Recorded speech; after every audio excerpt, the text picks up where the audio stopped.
اللهم صل على سيدنا محمد يا رب صل وسلم دائما ابدا على حبيبي.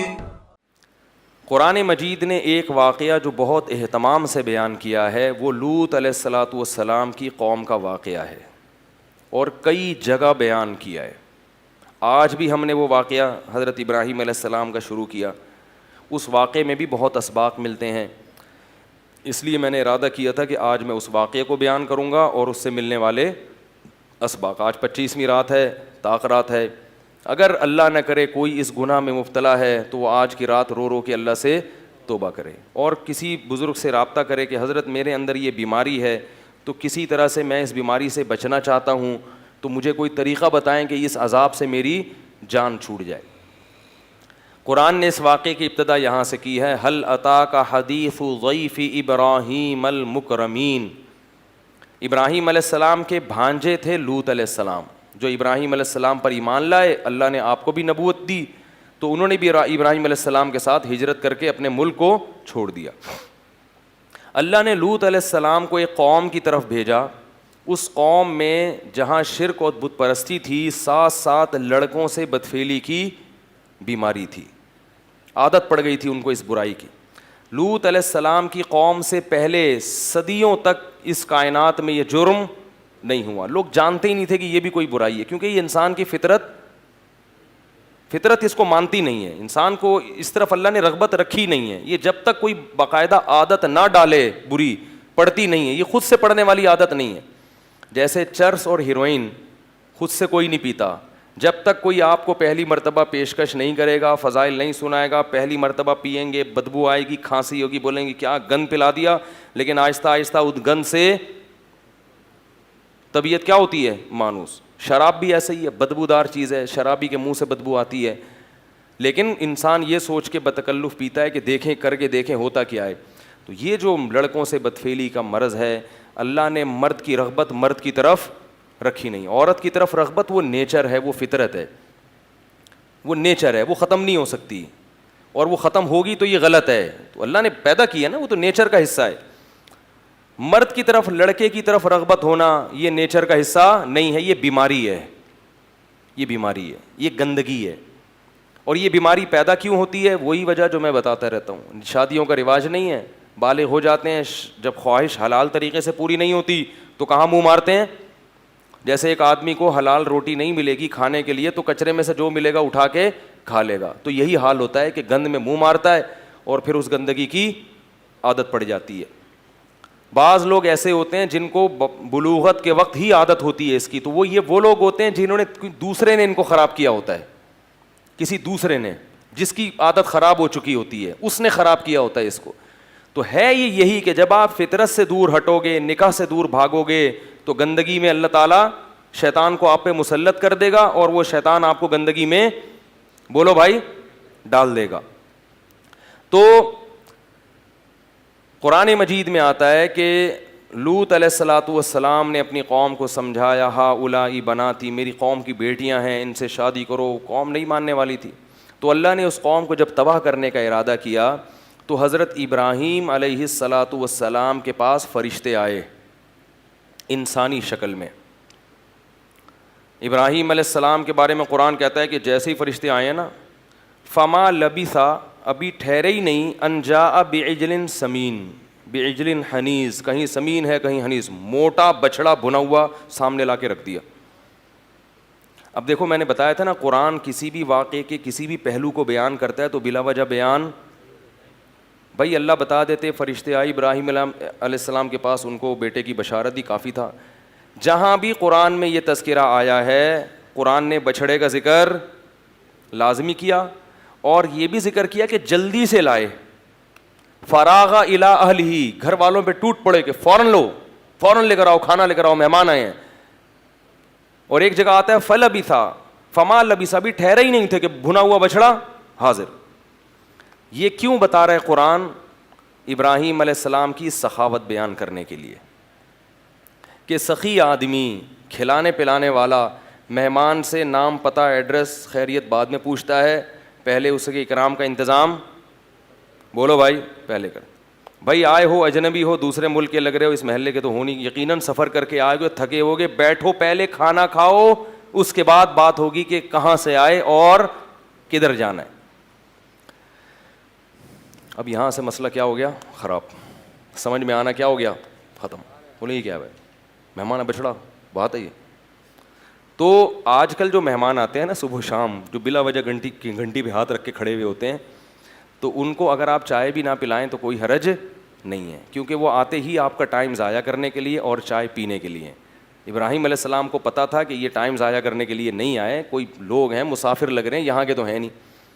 تو خیر اگر مہمان آپ سمجھتے ہیں کہ وہ تھکا ہوا ہے یا اس کو بھوک کا ٹائم ہے, کھانے کا ٹائم ہے, ٹائم ویسٹ کرنے نہیں آیا, خون پینے نہیں آیا, تو اس کے اکرام کا تقاضا کیا ہے کہ سب سے پہلے اس کو بولو بھائی کھانا. خود غریب تھے لیکن کھانا بھی کیسا بھنا ہوا بچڑا, کیا بار بار بکرا نہیں ارے آپ مرغی سمجھ رہے ہو یار, بچڑا. سبحان اللہ. تو گائے کا بچہ ہوتا ہے نا اس کو بچڑا بولتے ہیں, چھوٹا سا بچڑا پورا صحیح سالم تندور میں پکا کے سامنے. دمبے تو ہم نے بھنے ہوئے کھائے ہیں, بچڑا آج تک نہیں دیکھا. تو وہ سامنے رکھ دیا. فلما رأى أيديهم لا تصل إليهم. آپ کو پتہ ہے ایک آدمی مسافر بھی ہو تھکا ہوا بھی ہو, اس کے سامنے تو مسور کی دال بھی آئے گی تو کھانا شروع کر دے گا, لیکن مسافر تھکے ہوئے دور سے آئے ہوئے ان کے سامنے اتنا زبردست بچڑا جس کو سن کے ہمارے منہ میں پانی آ رہا ہے تو دیکھنے والے کے منہ میں کیسا پانی آئے گا. لیکن ابراہیم علیہ السلام دیکھتے ہیں کہ یہ ان کا تو ہاتھ اس کے قریب جا ہی نہیں رہا, کیونکہ اگر آپ کا بالفرض پیٹ بھرا ہوا بھی ہوتا ہے تو ایسی چیز میں دو نوالے تو انسان کھا ہی لیتا ہے. یار اتنی محنت سے اتنی زبردست چیز بنائی ہے, دو نوالوں میں تو کچھ نہیں جا رہا, چکھنے میں تو کچھ نہیں جا رہا. لیکن قرآن کہتا ہے کہ ہاتھ بڑھائے بھی نہیں انہوں نے کہ چلو چیک کیا ہوتا, نہیں گلا نہیں ہے صحیح, مرچیں زیادہ ہیں ہم نہیں کھا رہے بھائی, یا ہمارا تو پیٹ بھرا ہوا ہے ڈاکٹر نے منع کیا, نہ نہ کچھ نہیں. ہاتھ ادھر ذرا سے بھی حرکت, کیونکہ وہ فرشتے تھے نا ان کے لیے پتھر تھا, پتھر لا کے رکھ دو کسی پہ کیا رغبت ہوگی. لا تصلوا الیہم, دیکھا ہاتھ بڑھ نہیں رہے ہیں تو نکرہم واوجس منہم خیفہ, وحشت ہونے لگی ابراہیم علیہ السلام کو اور ڈر لگنے لگا. کیوں؟ اس میں بھی سبق ملتا ہے. اس لیے کہ عزت دار لوگ جب کسی کے گھر جا کے کھا لیتے ہیں تو اس سے دشمنی بولو بھائی نہیں رکھتے. دشمنی رکھنے والا وہی ہوتا ہے کہ جب وہ دشمنی ہے تو پھر آپ کا احسان بولو بھائی نہیں لیتا. ان کو ڈر یہ ہوا کہ کچھ بھی نہیں کھا رہے ہیں تو کہیں نقصان پہنچانے تو نہیں آئے. یعنی یہ تو پھر مسئلہ کیا ہے خراب ہے. ہمارے گھر کی چائے بھی نہیں پی رہا کوئی آدمی, ہمارے گھر کا کھانا بھی نہیں کھا رہا, دیکھ بھی نہیں رہا, تو یہ کس کی علامت ہے؟ دشمنی کی. اس سے ابراہیم علیہ السلام کے دل میں کیا پیدا ہوا بولو بھائی؟ خوف, ڈر گئے یہ کیا ہو رہا ہے. اس سے یہ بھی پتہ چلتا ہے کہ پیغمبروں کے دل میں بھی خوف پیدا ہوتا ہے مخلوق سے. لوگ کہتے ہیں میں اللہ کے علاوہ کسی نہیں ڈرتا, کتا چھوڑ دو اس کے پیچھے ہیں, اتنا تیز بھاگے گا نا یہ کتا پیچھے اور یہ آگے. تو اسباب جو ہے نا جو دنیا میں نقصان پہنچانے والی چیزیں ہیں اس سے ڈرنا یہ انسان کے سلیم الطبع ہونے کی علامت ہے. ہر ایک کو ڈر لگتا ہے, کوئی بھی آئے گا نقصان پہنچانے کی نیت سے تو ہر ایک کو خوف, جیسے موسیٰ علیہ السلام کا تھا نا سانپ بن گئی تو خوف زدہ ہو گئے, تو ایسے ہی ابراہیم علیہ السلام کیا ہو گئے خوف زدہ, کوئی نقصان نہ پہنچائیں. تو یہ سب چیزیں نیچرل ہیں, ان کا تقوی سے اور دین سے کوئی تعلق نہیں ہے. ہمارے ایک دفعہ امام صاحب اللہ ان کی مغفرت فرمائے کہیں جا رہے تھے تو شب برات کا کہیں پٹاخہ پھٹا, وہ بیچارے اچھل گئے ڈر سے. لوگوں نے کہا دیکھو مولوی صاحب کیا ہیں پٹاخے سے ڈر رہے ہیں. تو میں نے کہا مولوی صاحب ہیں بھائی, وہ انسان ہیں, وہ تو کوئی بھی ہوتا تو ڈرتا ہے بھائی. نہیں کس کو نہیں جوڑا پھر وہ تو خوف زدہ ہوئے. جب فرشتوں نے دیکھا کہ یہ خوف زدہ ہو رہے ہیں تو فرشتوں نے بتایا لا تخف, ڈریں مت, انا مبشرو کا بغلام علیم, ہم اللہ کے بھیجے ہوئے فرشتے ہیں, انسان نہیں ہیں. ہمارے سامنے اس میں تکہ مسالہ لگا دو, بریانی مسالہ لگا دو, ہمارے لیے کیا ہے یہ پتھر ہے, کوئی فرق ہی نہیں ہے ہمارے لیے. ہم تو فرشتے ہیں جو انسانی شکل میں آئے ہیں. اس سے یہ بھی پتہ چلتا ہے کہ انبیاء عالم الغیب نہیں ہوتے, ان کو نہیں پتہ چلا. ہم فرشتے اللہ نے ہمیں بھیجا ہے. تو بتایا کہ ہم آپ کو خوشخبری دینے کے لیے آئے ہیں بغلام علیم, ایک علم والا بیٹا, یعنی اسحاق علیہ السلام بیٹا پیدا ہوگا علیم علم والا. جب حضرت اسماعیل کی بشارت ملی تو کہا کہ حلیم بردبار پیدا ہوگا. اسحاق علیہ السلام کی بشارت ملی تو کہا علیم علم والا پیدا ہوگا. اس سے پتہ چلتا ہے کہ اسحاق علیہ السلام کی جو اولاد ہے بنی اسرائیل, اس میں علم بولو بھائی زیادہ ہے. دنیا کا علم, یہ جو قرآن میں جو ہے نا علم کا اطلاق دنیاوی علوم پر بھی کیا گیا ہے. جیسے آتا ہے نا یوسف علیہ السلام نے کہا انی حفیظ علیم, میں علم والا ہوں, تو وہاں علم سے مراد کیا ہے؟ اکنامکس کا علم, معیشت کا علم. تو علم والا بیٹا پیدا ہوگا. تو اس لیے بعض علماء کہتے ہیں کہ بنی اسرائیل میں علم زیادہ چلا ہے, اور اسماعیل علیہ السلام کی جو اولاد ہے صحابہ کرام اور روحانی اولاد میں ہم ہیں, ان کے پاس حلم زیادہ ہے. حلم کہتے ہیں بردباری, برداشت. اسماعیل علیہ السلام کی بردباری کیا تھی؟ ذبح ہونے کے لیے لٹایا لیٹ گئے. کیا مطلب؟ اس امت میں قربانی کا جذبہ زیادہ ہے. افلاطونیاں بقراتیاں یہودیوں کے پاس زیادہ ہیں. قربانی کا جذبہ کس کے پاس زیادہ ہے؟ اس امت کے پاس. یہ امت آج تک بچی ہوئی ہے قربانی کے جذبے سے. سمجھ رہے ہو؟ اس امت نے اللہ کے لیے قربانیاں, آج بھی دیکھ لو رمضان میں اتنی گرمیوں کے روزے میں جو امت روزے رکھ رہی ہے, یہودی رکھتے ہیں, عیسائی رکھتے ہیں, اتنی لمبی لمبی تراویح کی نمازیں, کتنی لمبی لمبی نمازیں, اور پھر میدان جہاد میں جو قربانیاں یہ امت دیتی ہے وہ بھی کسی اور کے حصے میں نہیں آتی. آج بھی دنیا میں دیکھ لو, اسرائیل میں دیکھ لو, فلسطینی کیسی قربانیاں دے رہے ہیں, کس قدر عرصہ ہو گیا ہتھیار ڈالنے کے لیے تیار نہیں ہے, لڑتے. اتنی قربانی دنیا کی کوئی قوم نہیں دے سکتی بھائی, ہر جگہ آپ دیکھ لو. تو یہ جو قوم ہے نا, اللہ نے بشارت دے دی کہ اے ابراہیم حلم بھی ہوگا تیری اولاد میں اور علم بھی. تو علم والا جو سلسلہ تھا وہ نبوت اللہ نے ختم کر دی حضرت عیسیٰ پہ. اب حلم والا جو سلسلہ ہے جو نبی کے ذریعے آیا ہے وہ سلسلہ قیامت تک جاری رہے گا. اس کا یہ مطلب نہیں کہ علم حاصل نہ کریں, علم کی اپنی اہمیت ہے. میں تو ایک ہائی لائٹ کر رہا ہوں جو الگ الگ صفات کو اللہ نے ہائی لائٹ. یہودیوں میں قربانی کا جذبہ نہیں ہے. صحابہ نے قربانیاں دی نبی کے لیے, بنی اسرائیل نے قربانیاں بولو بھائی نہیں دی. آج جو ہم نے جو سورہ فتح پڑھی ہے اس میں اللہ نے صحابہ کرام کی صفات بیان کی ہیں. ہم جو پڑھتے آ رہے ہیں اتنا عرصہ سے, بنی اسرائیل کی کیسی نالائقیاں, موسیٰ علیہ السلام کے ساتھ یہ کیا, بنی اسرائیل نے یہ کیا. لیکن جہاں قرآن میں صحابہ کا تذکرہ آتا ہے تو اللہ نے ان کی نالائقیوں کو بیان نہیں کیا. فرمایا محمد الرسول اللہ والذین آمنوا معہ اشداء علی الکفار, محمد کے ساتھ جو لوگ ہیں صلی اللہ علیہ وسلم کفار پہ, اسلام دشمنوں پہ سخت ہیں. رحماء بینہم, اس میں سارے صحابہ داخل ہیں, حضرت معاویہ بھی اس میں داخل ہیں. جو شخص یوٹیوب پہ بیٹھ کے حضرت معاویہ کے خلاف کلپ بازی کرتا ہے وہ قرآن مجید کی ان آیات کا منکر ہے. ممکن ہے وہ یہ کہہ سکے کہ یہ پہلے نازل ہوئی ہیں, بالفرض حضرت معاویہ بعد میں, تو قرآن نے جو جنت کی خوشخبری دی ہے نا نبی کی معیت کی بیس پہ دی ہے, والذین معہ, چاہے وہ اب ہو ساتھ میں یا بعد میں, کیونکہ کلپ بازی تو چل رہی ہے نا. ایک کلپ بولوں گا اس کے خلاف کلپ آئے گا, تو ہم کلپوں کے جواب میں کلپ ہی ہوتا رہتا ہے. اب میں سوچ رہا ہوں وہ کلپ جو ہوتے ہیں نا اخبار میں لگانے والے, بہت سارے کلپ کے ڈبے لا کے یہاں رکھ لوں, بھائی جس کو کلپ چاہیے یہاں سے اٹھا کے لے جائے.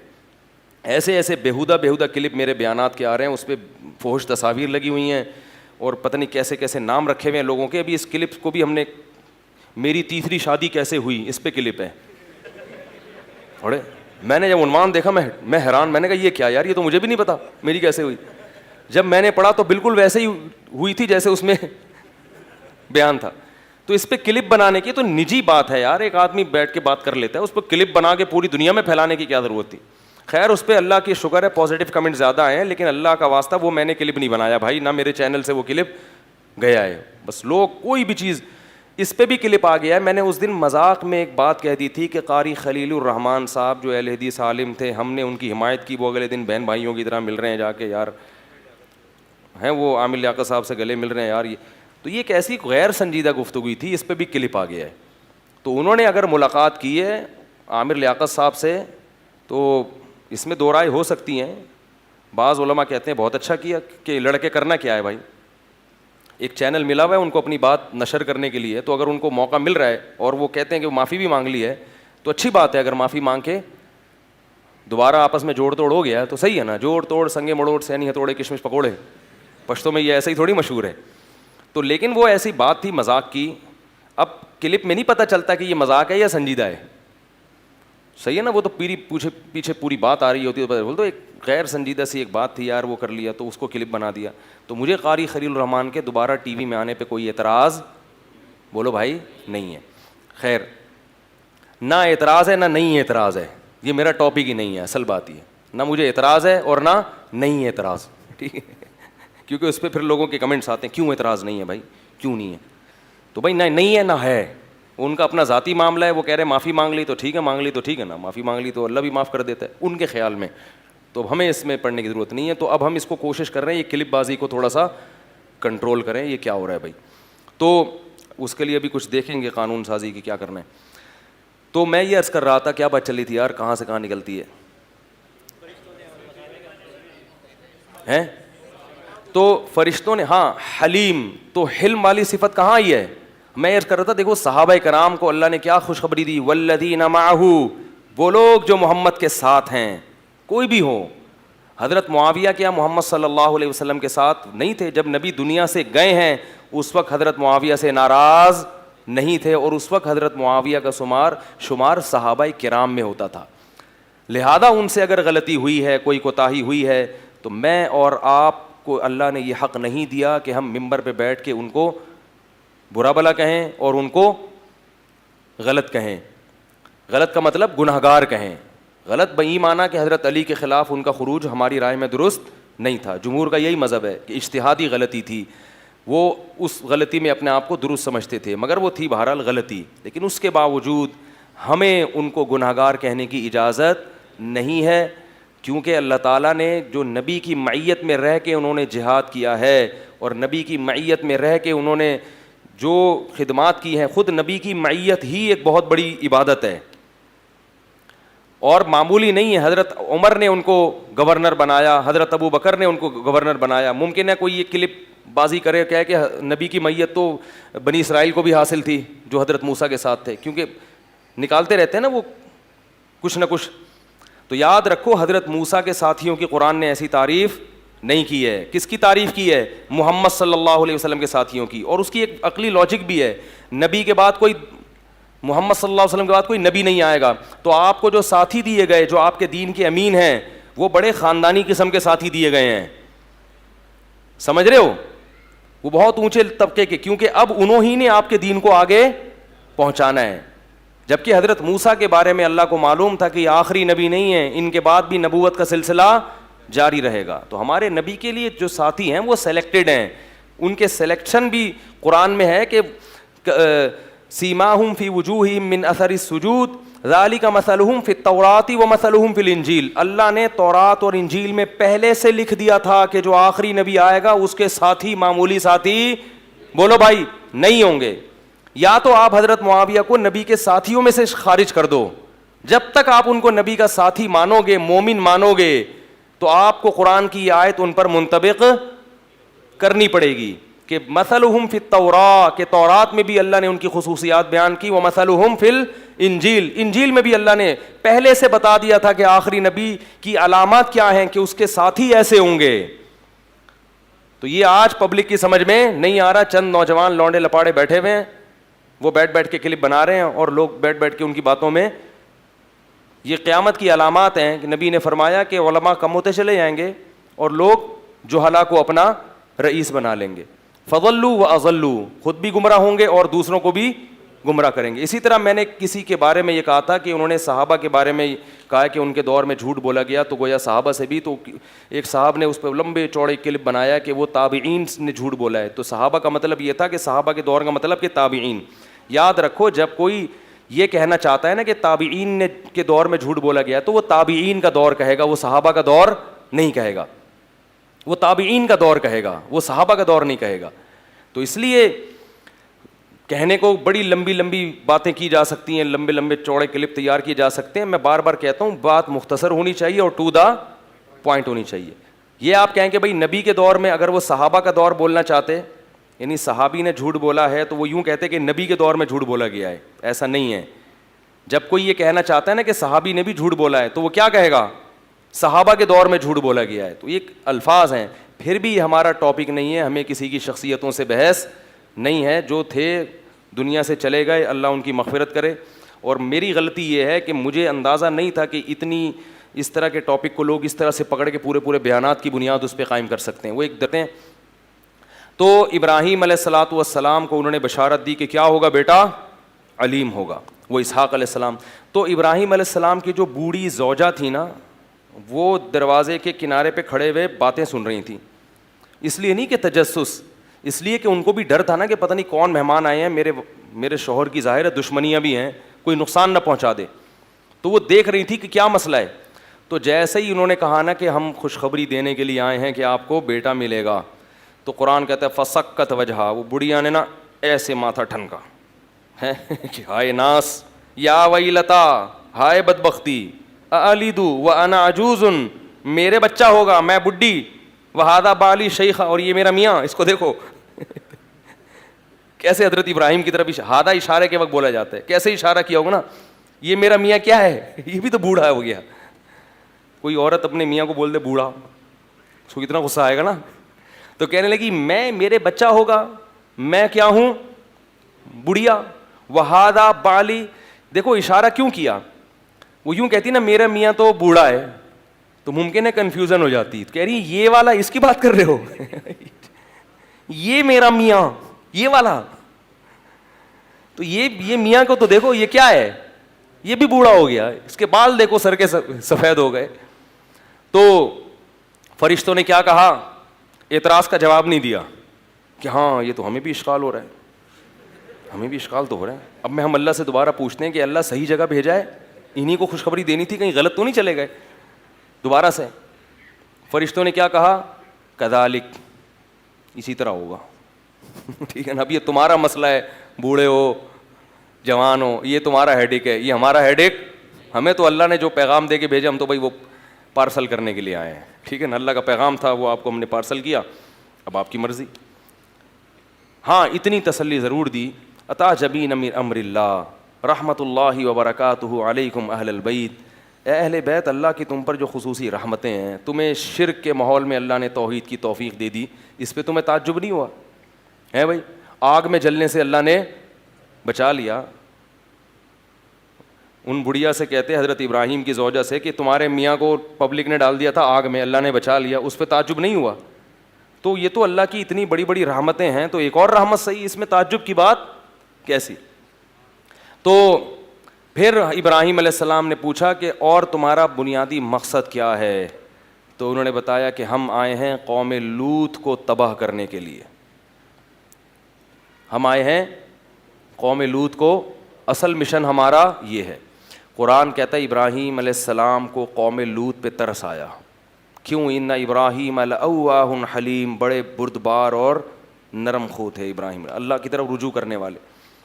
تو اب قرآن کی تعبیر دیکھیں, ابراہیم علیہ السلام نے فرشتوں سے کہا کہ اس میں تو لوط علیہ السلام بھی ہیں. مقصد یہ تھا کہ فرشتے کسی طرح یہ ارادہ ترک کر کے چلے جائیں. تو انسان کہتا ہے نا بھائی اس میں تو وہ بھی ہیں, ایمان والے بھی, تو سب ہلاک ہو جائیں گے.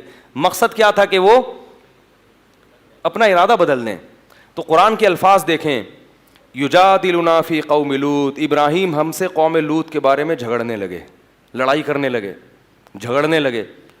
حالانکہ پیغمبر کبھی اللہ سے جھگڑتے, یعنی کیا مطلب, ایسی لجاجت کرنے لگے جیسے ہم کسی دیکھتے ہیں نا کوئی بھکاری آ کے ہم سے کوئی چیز مانگتا ہے تو ایسے لجاجت سے پیچھے پڑتا ہے, ہم کہتے ہیں بھائی تو لڑ کیوں رہا ہے, کہتے ہیں نا. تو بعض دفعہ بہت زیادہ عاجزی, انکساری اور کسی کے پیچھے پڑنے کو بھی مجادلہ سے, بحث مباحثے سے تعبیر کیا جاتا ہے, حالانکہ وہ بحث نہیں ہوتی. تو یہ قرآن کی بلاغت ہے کہ ایسے اللہ سے مانگ رہے تھے کہ گویا اللہ سے کیا کر رہے ہوں, بحث کر رہے ہوں. تو اللہ نے فرمایا یا ابراہیم اعرض عن ھذا, اس بحث کو کیا کر, چھوڑ دے, اس بحث کو چھوڑ دے. انہ قد جاء امر ربک, تیرے رب کا فیصلہ ہو چکا ہے, یہ فیصلہ ٹلنے والا نہیں ہے. نحن اعلم بمن فیہا, ہمیں پہلے سے معلوم ہے کہ اس قوم میں کون ہے اور کون نہیں ہے, کس کو بچانا ہے کس کو ہلاک کرنا ہے, یہ ہم پہلے سے جانتے ہیں. حالانکہ وہ ابراہیم علیہ السلام کو بھی پتا تھا اللہ جانتے ہیں, لیکن ابراہیم علیہ السلام چاہتے کیا تھے کہ یہ عذاب ٹل جائے. تو پھر وہ فرشتے لوط علیہ السلام کے پاس گئے, وہاں بھی ایسے ہی خوبصورت نوجوان لڑکوں کی شکل میں. جب لوط علیہ السلام کے پاس فرشتے آئے ہیں تو لوط علیہ السلام نے دیکھتے ہی کہہ دیا, وہ سمجھے کہ یہ انسان ہے, خوبصورت لڑکے ہیں. کہنے لگے ھذا یوم عصیب, آج کا دن بہت برا دن ہے, بڑا سخت دن ہے. لوگ تو مہمان کے آنے سے خوش ہوتے ہیں نا, خاص طور پیغمبر, لیکن قوم کیسی بدفعلی کی عادی تھی کہ کوئی بھی خوبصورت نوجوان لڑکا جاتا اس علاقے میں, لوگ اس سے بدکاری کی کوشش. یہ جس کو یہ گندی بیماری لگ جائے نا, اسے کوئی بھی نوجوان نظر آئے وہ اس پر گندی نگاہیں ضرور ڈالتا ہے. یہی گند اس عمل کے گندے ہونے کے لیے کافی ہے. یوں لوط علیہ السلام کہنے لگے آج کا دن مجھ پہ بہت بھاری ہے. لوط علیہ السلام کی جو بیوی تھی وہ کافر تھی. اس نے لوگوں کو جا کے پیسوں کی لالچ میں کہ مجھے کمیشن ملے گا, پیسے ملیں گے, لوگوں کو جا کے بتا دیا, مخبری کر دی کہ میرے گھر میں کچھ خوبصورت نوجوان لڑکے آئے ہوئے ہیں. قرآن کہتا ہے وجاء اہل المدینۃ یستبشرون, شہر والے خوشیاں مناتے ہوئے آئے. لوط علیہ پیغمبر جو ہے نا مہمانوں کے معاملے میں بہت غیرت مند ہوتے ہیں. ہر غیرت مند آدمی مہمان کی بے عزتی برداشت نہیں کرتا. میں نے سنا کہ وزیرستان میں ایسا ہوتا ہے, ایک ہمارے شاگرد تھے وزیرستان کے, وہ بتا رہے کہ ہمارے ہاں اگر کوئی قاتل ہو نا جس کو ہم تلاش کر رہے ہوں, پکڑائی میں آئے تو ماریں گے, اگر وہ بھاگ کے ہمارے گھر میں آ کے پناہ لے لینا تو جب تک ہمارے گیٹ کے اندر ہوگا ہم اس کو نہیں مارتے ہیں بھائی, کیونکہ اس نے کیا کیا ہوا ہے, بنا لی. باہر نکلے گا گولی مار دیں گے, ہمارے گیٹ کے اندر ہے. تو ابھی یہ بڑی غیرت کی بات ہے کہ بھائی جب ہماری چھاؤں میں آیا ہے تو پھر ہم اپنے گھر میں, یعنی کوئی معصوم الدم, کوئی ایسا نہیں ہوتا جس کا خون معصوم ہو جائے, سوری خون معصوم کہہ رہا ہوں, جس کا خون حلال ہو جائے, ایسا ہمارے گھر میں نہیں ہوتا. تو لوط علیہ الصلوۃ والسلام, ظاہر ہے پیغمبر سے زیادہ کون غیرت مند ہوتا ہے, ان کو یہ تھا کہ میری عزت ہے, یہ مہمان کس کی عزت ہیں, میری عزت ہے. تو جب ان کو پتہ ہی نہیں تھا کہ یہ فرشتے ہیں اور یہ سب چیزیں پہلے سے جانتے ہیں, وہ تو سمجھ رہے ہیں نون پرسن ہے, مسافر جیسے کسی کے گھر میں رات کو پناہ لے لیتا ہے, تو یہ بھی آ گئے. تو شہر والوں جب جمع ہو گئے نا, ان کے گھر کے باہر گھیراؤ کر لیا. کیسے بدبخت لوگ تھے آپ دیکھو. جب گھیراؤ کیا تو لوط علیہ الصلوۃ والسلام نے ان سے کہا کہ ہؤلاء ضیفی فلا تفضحون, یہ میرے مہمان ہیں, ان کو مجھے ذلیل مت کرو, کیونکہ ان کی ذلت کس کی ذلت ہے.